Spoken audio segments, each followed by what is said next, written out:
Non-repairable life. We're back for a quick update.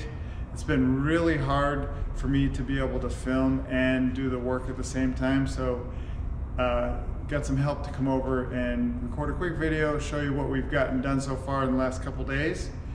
We've got the old frame and got the engine and all of the front end out, including the differential and the rack and pinion. And next steps, we're going to remove the exhaust, and once we put the exhaust in on the other side, then we're going to take the engine and we're going to bring that over here.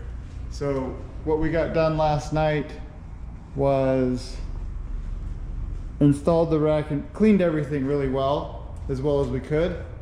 Turned out really nice.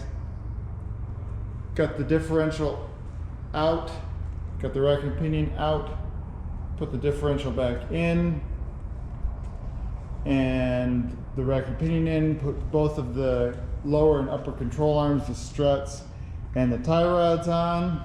We didn't disconnect the brakes. We kept the CV shaft and the rotor together, and the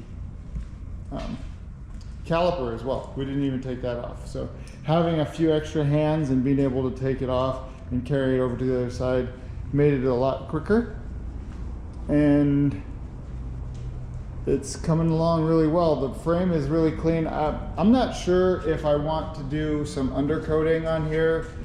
There's a tiny bit of surface corrosion in here. I think I'm gonna at least just coat those areas, but I want it to look kind of uniform too, so could use some tips or advice on that. I noticed that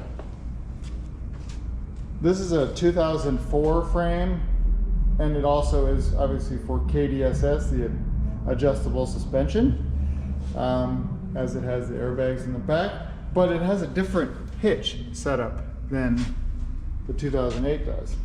So we're putting a 2004 frame on a 2008.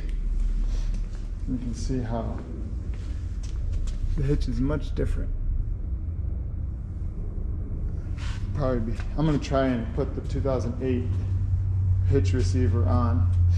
So after we get the front end all done, the plan is to then take the rear end off and put the rear end on there. Thanks for watching. See you in the next video.